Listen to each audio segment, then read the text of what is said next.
तो है everybody, this is Sandeep Paramanik और मैं आज आपके लिए एक मैथ्स का लेक्चर लेके आया हूँ जो कि 11th क्लास के ऊपर है।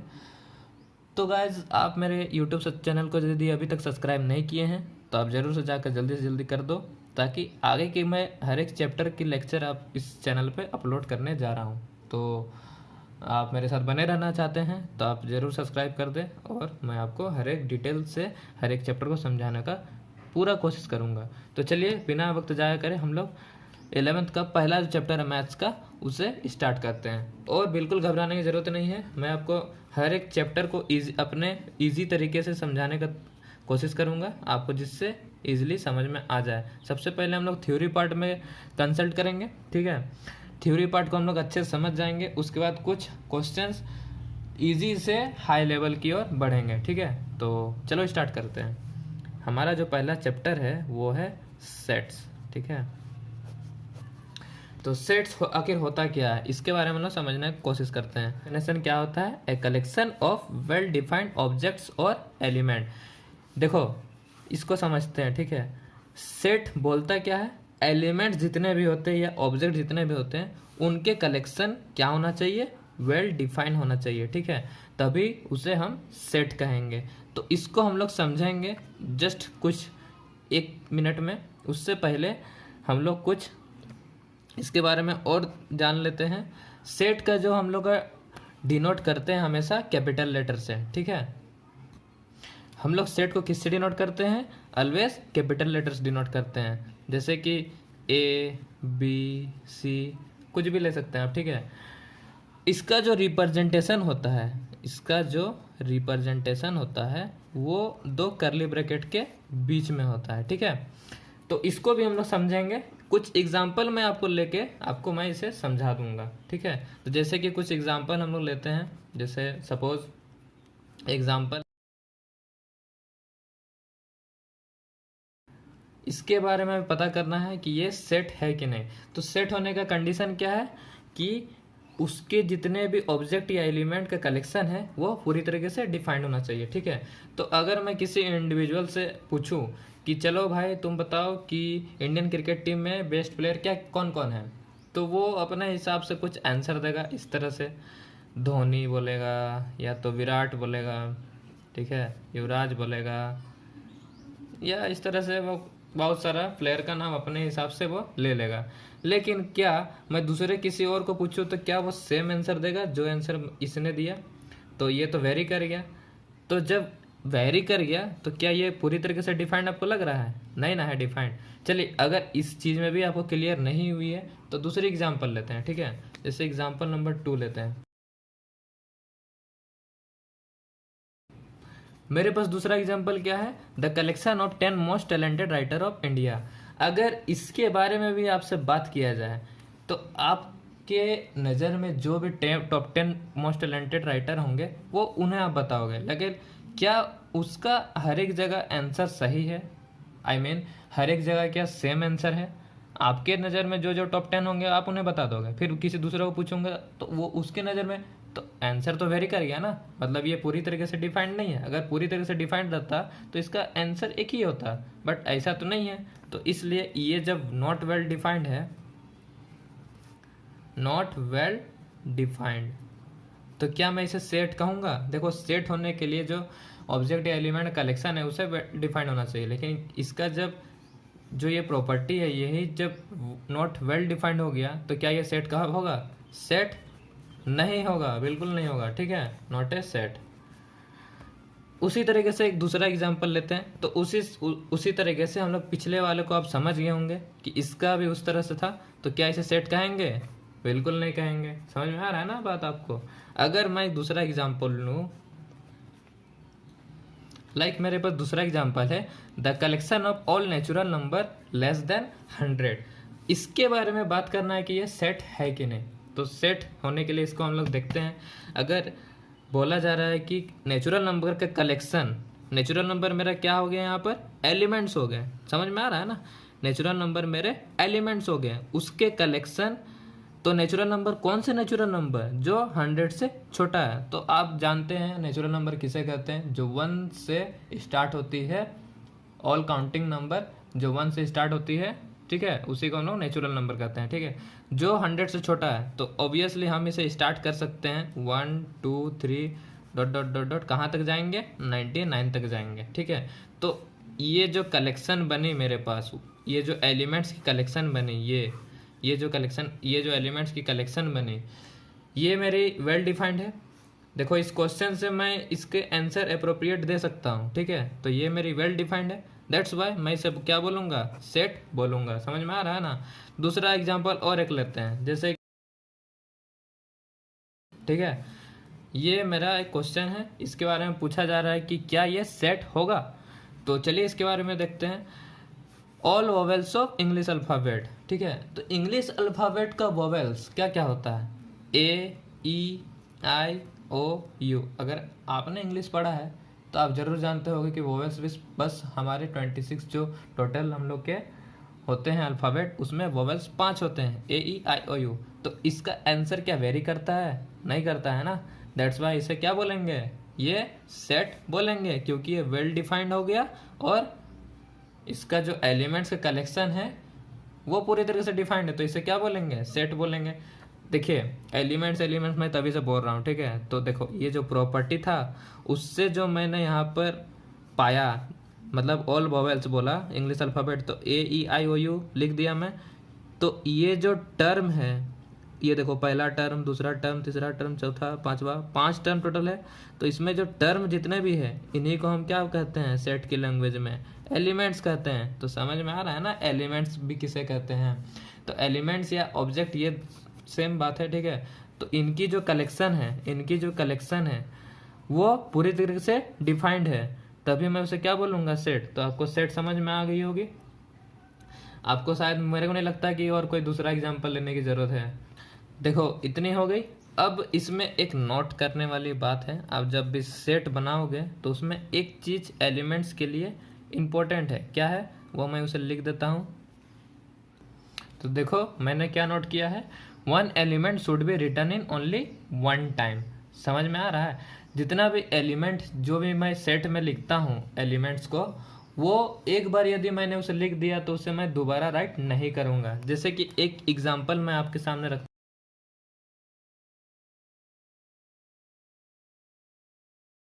ए के बारे में क्या प्रॉपर्टी है कि the set of all letter in word better जो वर्ड है उसका मेरे को सेट बनाना है। ठीक है, ये डिफाइंड है। देखो ये क्वेश्चन जो है ये मेरी पूरी तरीके से डिफाइंड है कि यहाँ पर बोला जा रहा है कि जो वर्ड बेटर है उसका सेट क्या क्या होगा। ठीक है, तो ये तो डिफाइंड आपको लग रही है, तो इसका आंसर हम लोग दे सकते हैं।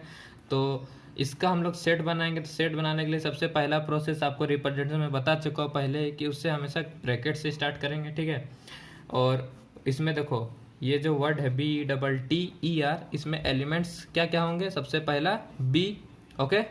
सेकंड क्या होगा, कॉमा दूंगा, एक एलिमेंट, एक पहला टर्म हो गया मेरा एलिमेंट का।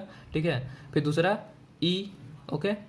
Third T, next again T है।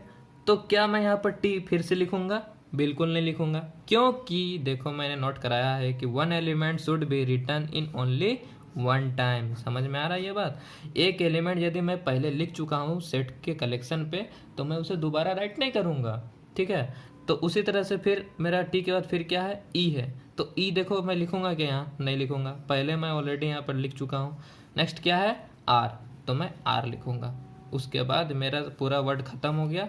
मतलब बोलने का यही है कि ये जो 4 वर्ड है BETR, यही चारों वर्ड के कलेक्शन से कौन सा वर्ड बना है, BTTER। मतलब ये जो क्वेश्चन था मेरा उसका ये आंसर हो गया। और चूंकि ये सेट है तो मैं इसे कैपिटल लेटर से डिनोट कर दिया और इसे मैं दिखा दिया। समझ में आ गया गाइस।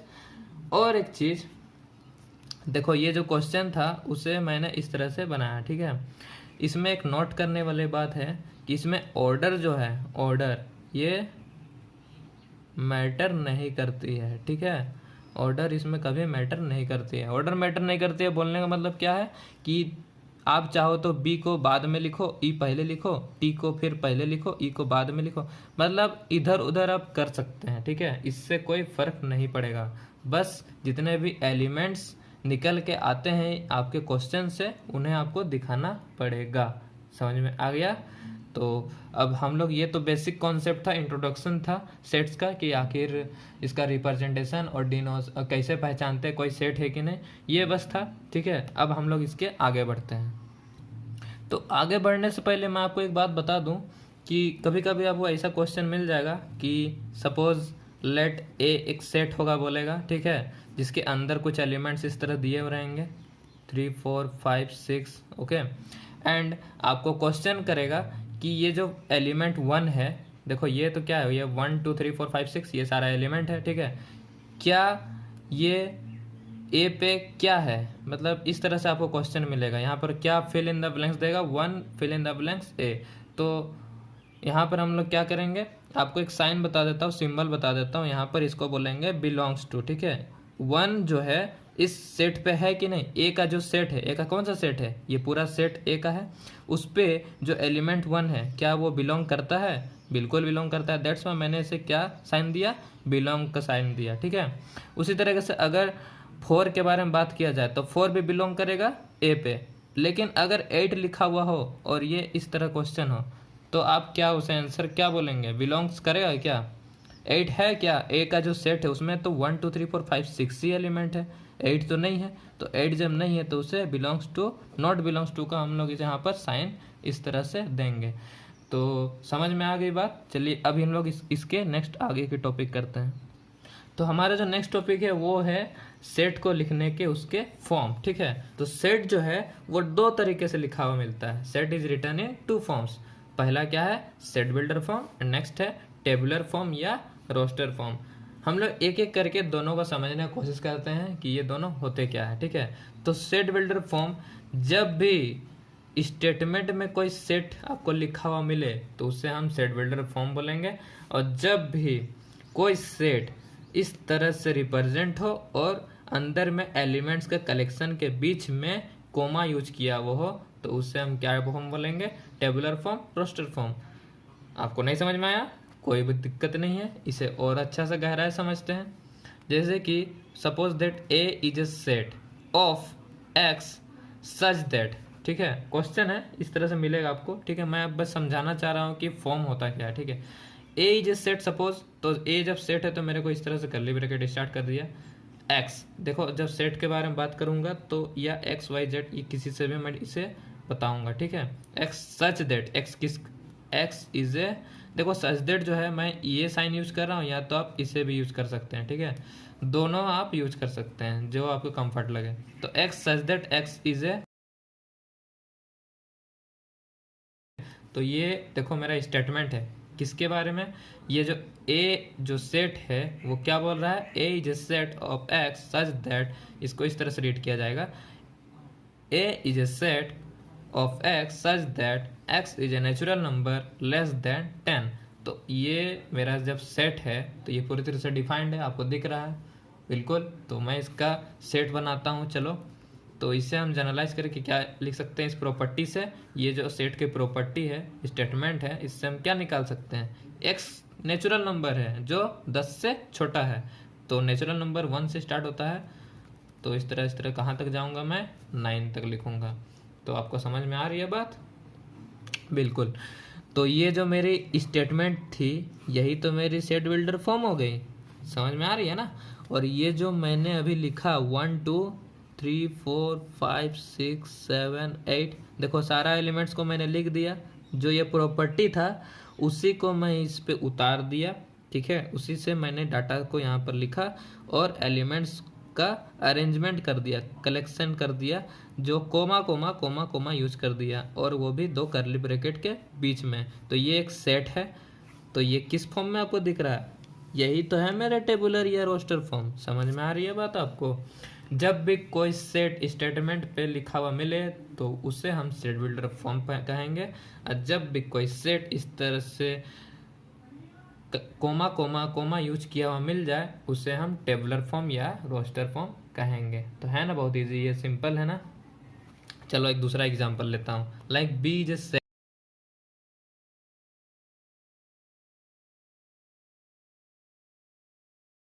देखो ये जो मैंने दूसरा एग्जांपल लिया, B is a set of x such that x is a vowel of English alphabet. देखो ये जो मेरी स्टेटमेंट है ये पूरी तरीके से डिफाइंड है, तभी तो ये मेरी सेट है ना। तो ये स्टेटमेंट के तौर पे है, तो इसे मैं कौन सा फॉर्म बोलूँगा भाई? मैं बस आपको लिखने का सेट को जो लिखने का तरीका होता है वो मैं समझा रहा हूँ, ठीक है। तो ये मेरा सेट बिल्डर फॉर्म है। तो इसका जो मेरा टेबुलर फॉर्म होगा या रोस्टर फॉर्म होगा उसे मैं लिखते हैं चले। तो वोवेल इंग्लिश अल्फ़ाबेट क्या क्या होते हैं? ए, ई, आई, ओ एंड यू। तो ये एलिमेंट्स हो गए, ठीक है। मैं आपको बता चुका हूँ ये एलिमेंट्स है। इस प्रॉपर्टी से मैंने इसे समझा, ठीक है, जिसके बीच में मैंने कोमा कोमा दे दिया। तो यही मेरा कौन सा फॉर्म हो गया? This is my tabular form, और you can say also roster form. समझ में आ रहा है? अच्छा, आपके दिमाग में ये क्वेश्चन राइज हो रहा है क्या कि ये जो मैं स्टेटमेंट वाला जो चीज़ है इसे मैं सेट बिल्डर फॉर्म कहता हूँ। क्यों इसे हम सेट बिल्डर फॉर्म कहते हैं? इसका रीज़न क्या है सेट बिल्डर फॉर्म कहने का? Because by this statement we can make a set. इसी स्टेटमेंट का यूज करके तो हम दूसरा एक सेट बना रहे हैं ना, बिल्कुल है ना। तो इसीलिए इसे सेट बिल्ड, ये बिल्ड कर रहा है दूसरा सेट। यही जो स्टेटमेंट है ये दूसरा सेट बिल्ड कर रहा है ना, ये जो स्टेटमेंट है दूसरा सेट बिल्ड कर रहा है। तो इसीलिए हम इसे सेट बिल्डर फॉर्म कहते हैं और ये टेबुलर फॉर्म कहते हैं। समझ में आ गया बात? चलो, तो हम लोग इसके आगे कुछ कुछ बेसिक सी बात है उसे और समझते हैं। अब हम कुछ नंबर्स के बारे में डील करेंगे। नंबर्स मतलब ज़्यादा घबराना नहीं है, ठीक है। आप पिछले क्लास में मतलब बचपन से पढ़ते आ रहे हैं वही नंबर्स को आज मैं थोड़ा सा बेसिकली डील कर देता हूँ, क्योंकि इस चैप्टर में हमारा वो यूजेबल है, उनका यूज बहुत ज़रूरी है, ठीक है। तो सबसे पहला जो हमारा नंबर होता है उसे हम कहते हैं नेचुरल नंबर। तो लेट्स स्टार्ट। नेचुरल नंबर, तो नेचुरल नंबर को हम लोग डिनोट करते हैं एन से। क्या पहले कभी पढ़ा था? अगर नहीं पढ़ा था तो अभी सीख लो। हम लोग नेचुरल नंबर को एन से डिनोट करते हैं। मुझे ये बताने की ज़रूरत नहीं कि इसे हम किसे नेचुरल नंबर कहते हैं। ऑल काउंटिंग नंबर्स, ठीक है। अगर मैं किसी को काउंट करने बोलूँ तो वो 1 से काउंट करेगा, है ना, तो उसी को हम नेचुरल नंबर कहते हैं। दूसरा हमारा आता है होल नंबर, ठीक है। होल नंबर क्या होता है? होल नंबर को ऐसे जनरली इसका डिनोशन तो अभी तक मिला नहीं है, बट आप डब्ल्यू से इसको डिनोट कर सकते हैं, ठीक है। तो होल नंबर क्या होता है? जो 0 से स्टार्ट हो।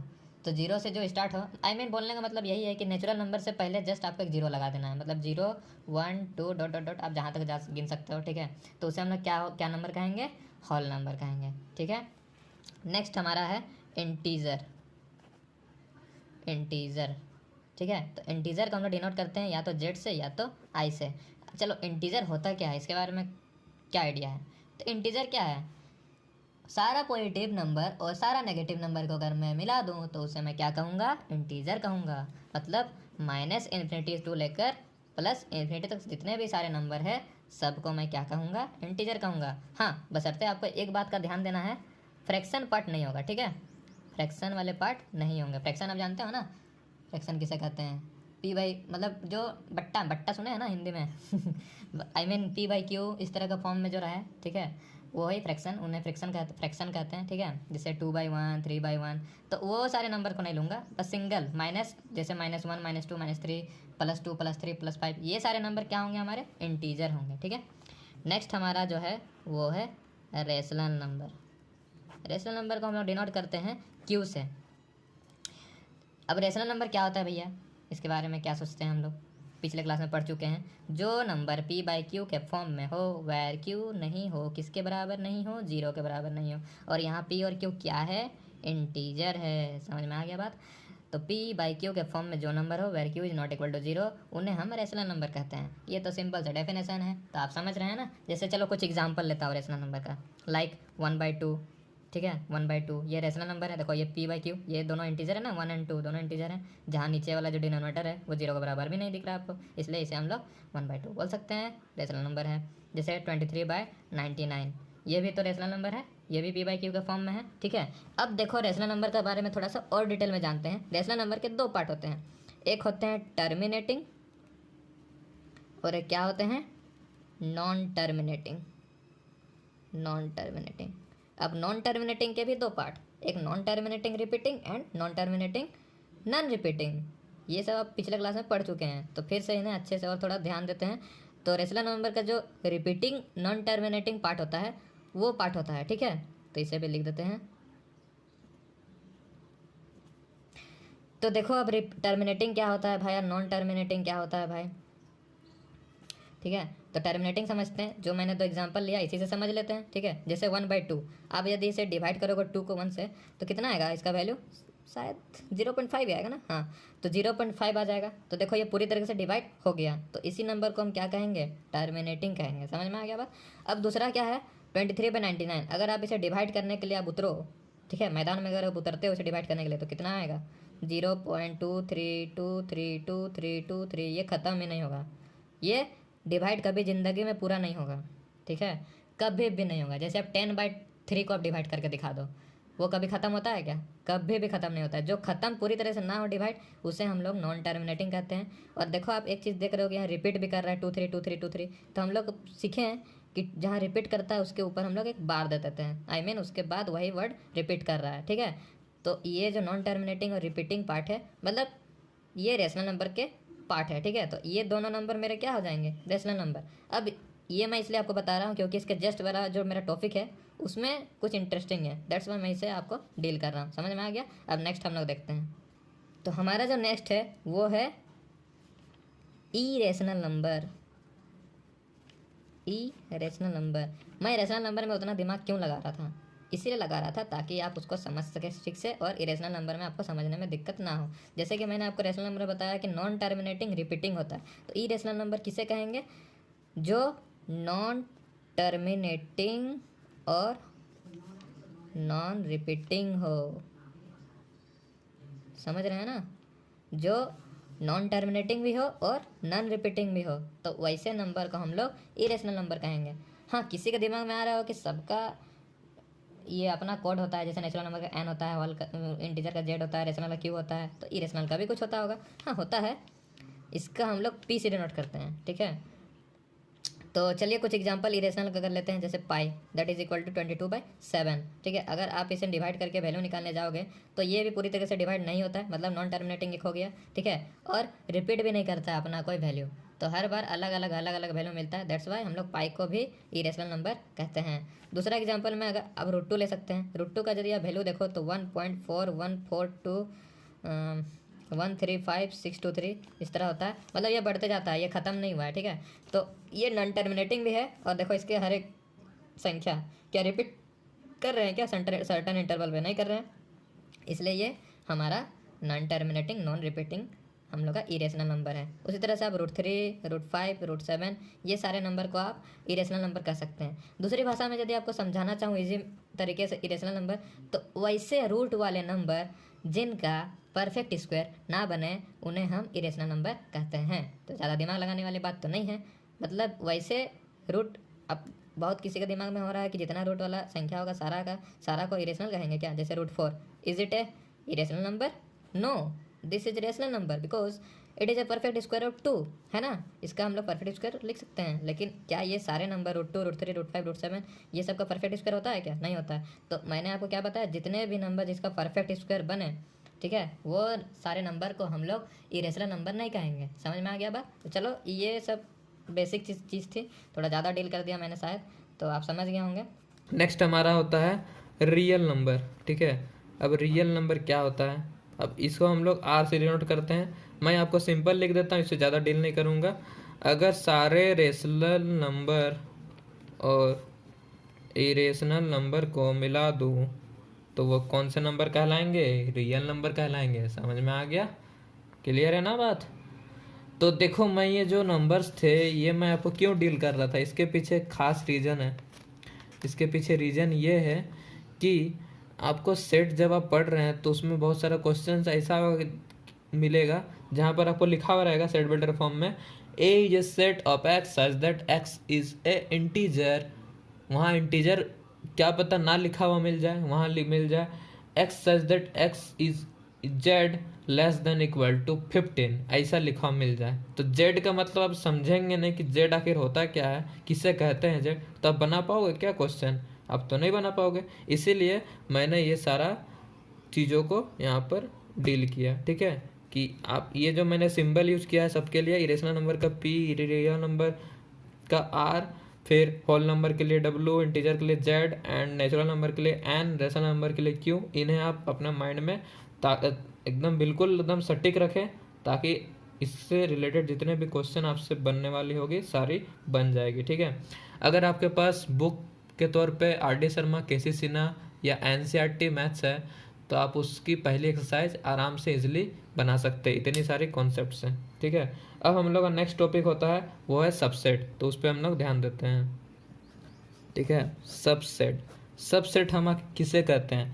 ज़्यादा घबराने वाली बात नहीं है, ये भी एक पार्ट ऑफ सेट है। ठीक है, ये जो सेट अभी हम लोग पढ़ रहे हैं उसी का एक पार्ट है। ठीक है, तो सबसेट को हम समझने के लिए एग्जांपल लेते हैं। Like A is a set where its element are 1 2 3 4 5, ये मैंने कंसिडर किया।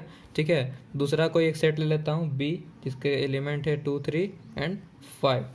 तो मैं यहाँ पर देख रहा हूँ कि जितने भी B के जितने भी एलिमेंट्स है वो सारे किस पे दिखाई दे रहे हैं? A पे दिखाई दे रहे हैं। B जो सेट है उसके सारे एलिमेंट किस पे दिख रहे हैं? A पे दिख रहे हैं। मतलब इसको मैं बोल सकता हूँ B is content in A। B के जितने भी एलिमेंट्स है सारे A में है, बिल्कुल है। तो इसलिए मैं इसे इस तरह से लिखूँगा, B is content in A, और इसे हम सबसेट की भाषा में क्या कहेंगे? B is a subset of A। इसको सिंबलिकली हम लोग लिख सकते हैं B is a subset of A। देखो B is a subset of बोलने का मतलब ये कि B का जितना भी सारा एलिमेंट है वो A में आपको नज़र आ रहा है। जो भी ये देखो, ये जो साइन है ये सबसेट का साइन है। किसका साइन है? सबसेट का साइन है।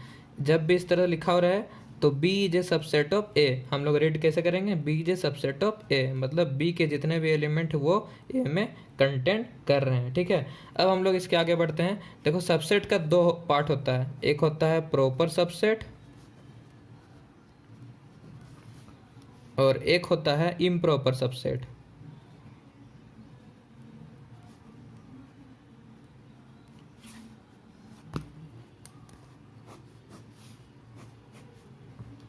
तो सबसेट के दो पार्ट होते हैं। क्या क्या होते हैं? एक प्रॉपर सबसेट होते हैं और एक इम्प्रॉपर सबसेट होते हैं।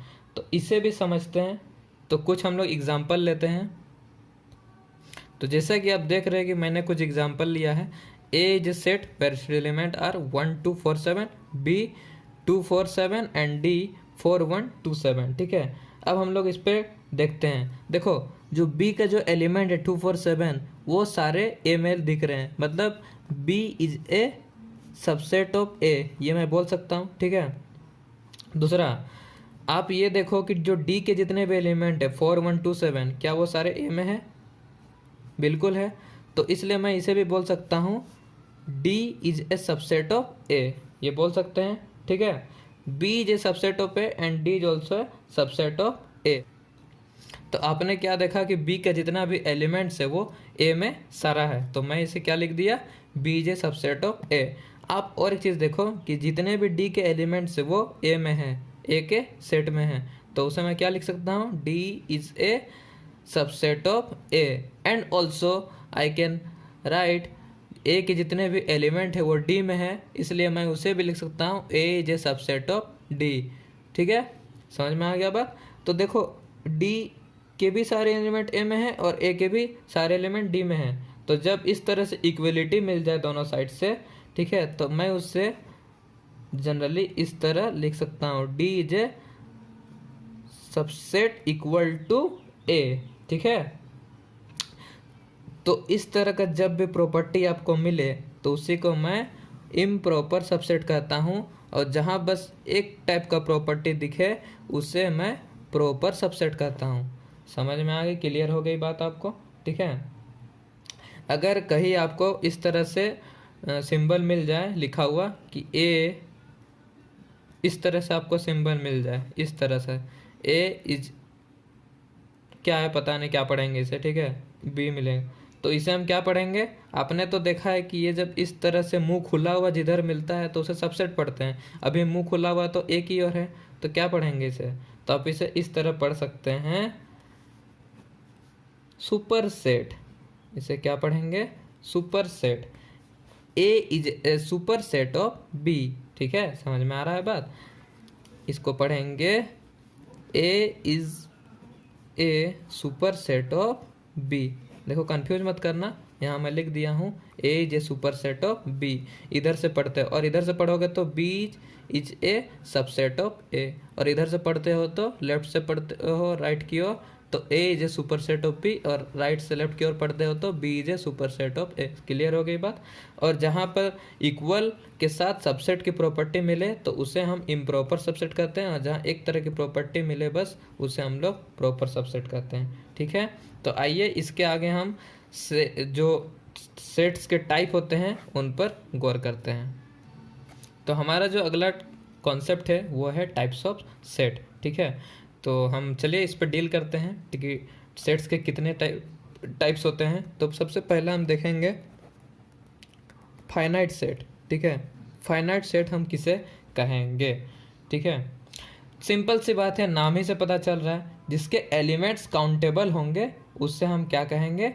फाइनाइट सेट कहेंगे। मतलब इसके एक लोअर लिमिट होना चाहिए और एक अपर लिमिट होना चाहिए। जैसे एग्जांपल के तौर पे ए जो सेट है जिसमें 1 2 3 4 5, देखो इसका लोअर लिमिट 1 और अपर लिमिट 5, ये फिक्स है। इससे ना 5 से आगे बढ़ रहा है ना 1 से, मतलब इधर कोई एलिमेंट है ना 5 के उधर कोई एलिमेंट है, तो इसका लोअर और अपर लिमिट फिक्स्ड है इसलिए। और एलिमेंट्स भी काउंटेबल है, इसमें आप यदि काउंट करने जाओ एलिमेंट तो 1 2 3 4 5 एलिमेंट है टोटल। तो इस टाइप के सेट्स को हम क्या कहेंगे? फाइनाइट सेट कहेंगे। नेक्स्ट है हमारा इनफाइनाइट सेट। इनफाइनाइट सेट, उन नाम से आपको फिर से पता चल जा रहा हो कि इनफाइनाइट किसे कहेंगे? जिसका एलिमेंट्स काउंटेबल ना हो। जैसे कोई एग्जांपल मान लो, एक सेट है जो 1 से स्टार्ट होता है और उसका ख़त्म होने का कोई मतलब कोई अपर लिमिट इसमें फिक्स्ड नहीं है, तो उस तरह के सेट्स को हम क्या कहेंगे? इनफाइनाइट सेट कहेंगे। ठीक है, क्लियर है बात। अब हमारा जो नेक्स्ट टॉपिक है वो है नल सेट। नल सेट के 3 और 2 नाम होते हैं, उन्हें भी मैं लिख देता हूँ। एक होता है वॉइड सेट और एक होता है एम्प्टी सेट।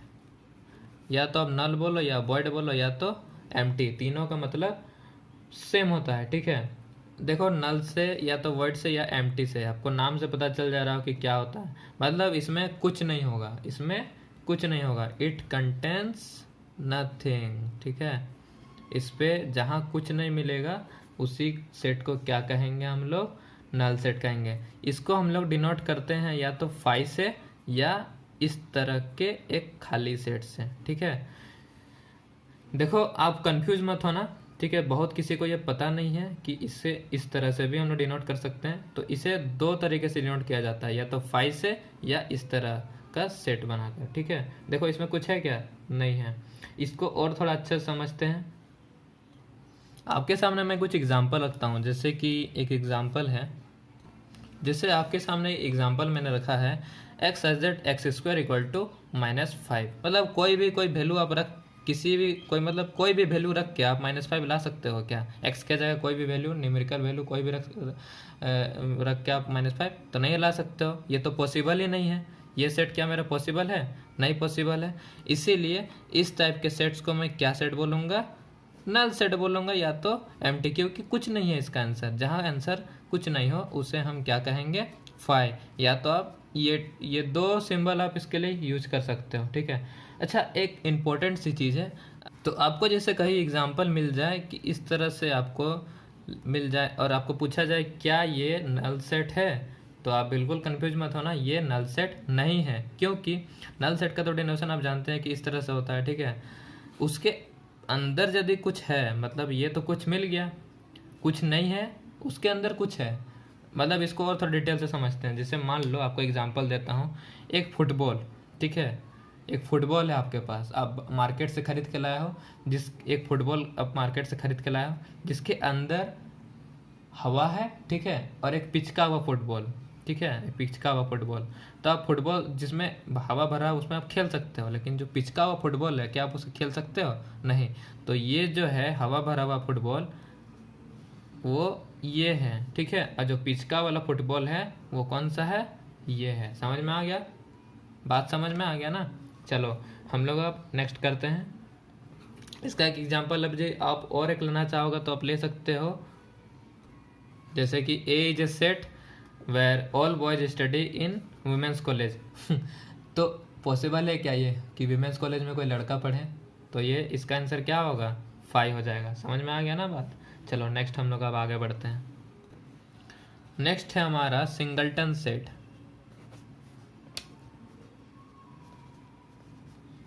नेक्स्ट है हमारा सिंगलटन सेट। तो सिंगलटन सेट के नाम से भी आपको पता चल जा रहा होगा, जिसका कोई एक एलिमेंट हो उससे हम क्या कहेंगे, सिंगलटन सेट कहेंगे। जैसे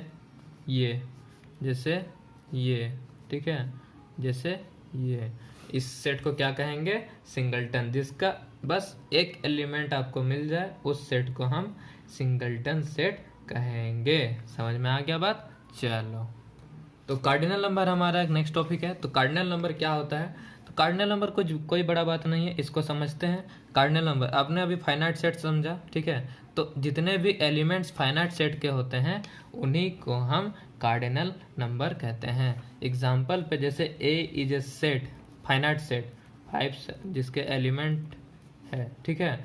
तो कार्डिनल नंबर से क्या हो जाएंगे, टोटल कितने एलिमेंट आपको दिखाई दे रहे हैं, 1 2 3 और 1 4। तो इसे हम बोलेंगे n of a is equal to 4, तो that is cardinal number. So number of elements in finite set is known as cardinal number. हमारा जो नेक्स्ट है हमारा अब उससे हम निकालेंगे total number of subset of a finite set. हम लोग कोई भी फाइनाइट सेट का कितने सबसेट हैं उससे हम कैसे जानेंगे, तो उसका एक सिंपल सा फॉर्मूला है 2 to the power n। तो इस फॉर्मूला से हम निकाल सकते हैं। लाइक आपके पास एक सेट है A where its element are 1 2 3 and मैंने पूछा आपको कि इसके कितने टोटल नंबर ऑफ सबसेट होंगे। तो सिंपल सी बात है, फॉर्मूला जो होती है टोटल नंबर ऑफ सबसेट निकालने की वो क्या होती है 2 to the power n, where we have n equal to what 3। So we will put in this formula n equal to 3 that is equal to 2 का पावर 3 इज इक्वल टू कितनी हो जाएगी हमारी 8 हो जाएगी। और आप इसे यदि लिखना चाहो इसकी सबसेट को तो 8 हमारा सबसेट होगा, आपको पता चल गया। और लिखना चाहो तो क्या क्या लिखोगे, एक लिखोगे 1। सबसेट का मतलब आपको क्लियर है ना, जिसकी सारी एलिमेंट कंटेंट करती है किस पे, जिस सेट के बारे में हम लोग बात करेंगे। जैसे ये सेट है तो अभी इसकी जितनी भी सबसेट लिखेंगे वो सारा किस पे कंटेंट करेगा, इस पे करेगा। तो चलो लिखते हैं 2 एक सबसेट होगा इसका, 3 होगा, 1 2 होगा, 2 3 होगा, 1 3 होगा। कोई यदि सोच रहा होगा कि 2 1 भी होगा तो बिल्कुल नहीं। सेट में मैंने आपको पहले बता चुका है कि 1 element should be written only 1 time, not we will write into 2 और 3 और वट एवर, ठीक है। हम लोग एक ही बार लिखेंगे। तो कितनी हो गई, लेट्स काउंट 1 2 3 4 5 6 हो गई। इसमें कुछ हाँ एक और बनेगा इसका सबसेट 1 2 3, ठीक है। कितने हो गई 7 हो गई ना, और एक 8 8वीं कौन सी हो गई, एक हमारी लास्ट हो जाएगी 5। बहुत किसी के दिमाग में ये नहीं आ रहा हो कि ये 5 कहाँ से आ गया। चलो आपको मैं इसको क्लियरली समझाता हूँ। देखो ये जो पूरा सेट है 1 2 3 का, अगर मैं इसमें से 3 को हटा दूँ, 2 को भी हटा दूँ और 1 को भी हटा दूँ तो क्या बचा मेरे पास, क्या बचा, यही ना बचा। तो मैं बोल सकता हूँ उससे 5 भी मेरे पास एक इसका सबसेट होगा। समझ में आ रहा है ना बात। देखो 1 तो ऑलरेडी इसमें है, 2 भी होगा, 3 भी होगा, 1 2 भी है, 2 3 भी है, 1 3 भी है एंड 1 2 3 भी है, इसमें कंटेंट कर रहा है ना इस सेट पे। तो 5 भी तो कंटेंट करेगा, और किस तरह करेगा मैंने आपको समझा चुका हूँ, ठीक है। तो क्लियर है आपको, ओके। अगर आपको पूछा जाए कि total number of non empty subset इसमें कितना होगा, तो उसके लिए मुझे क्या करना होगा, सिंपल है, जो एक मेरा एम्प्टी सबसेट है उसे मैं माइनस कर दूंगा टोटल नंबर ऑफ सबसेट के साथ। नहीं समझे, चलिए मैं इसको लिख देता हूँ। ओके सो मैंने क्या लिखा, total number of non empty subset. तो total number of subset of finite set निकालने का formula 2 to the power n। अगर आपको पूछा जाए total number of non empty subset कितना होगा, तो उसका फॉर्मूला होता है 2 to the power n - 1। बस टोटल नंबर ऑफ सबसेट निकाल लो और उसमें 1 माइनस कर दो, तो उससे हमारा total number of non empty subset find out हो जाएगा। क्लियर है। नेक्स्ट है हमारा पावर सेट, ठीक है। उसके बाद हमारा इक्विवेलेंट सेट बचता है और एक यूनिवर्सल सेट। तो इसी तरीके से हमारे जो सेट्स का टोटल टाइप्स होते हैं वो ख़त्म हो जाते हैं, ठीक है। हमारा जो नेक्स्ट है वो है पावर सेट। तो पावर सेट किसको कहेंगे? इसका है set of all possible subset. Power set किसे कहेंगे? Set of all possible subset, ठीक है। इसका हम लोग लिखते हैं, डिनोट करते हैं पी से, P of A, that means power set of set ए, ठीक है। तो जितने भी नंबर ऑफ टोटल सबसेट होंगे उसी को हम लोग पावर सेट कहेंगे, ठीक है। मतलब इसे आप इस तरह से लिख सकते हैं, सेट ऑफ ऑल सबसेट, ठीक है। नंबर ऑफ ऑल सबसेट का सेट, समझ में आ गई बात, उसे कहेंगे हम लोग पावर सेट, ठीक है। नेक्स्ट जो हमारा है वो है इक्वल सेट, या तो हम इसे इक्विवेलेंट भी कहते हैं।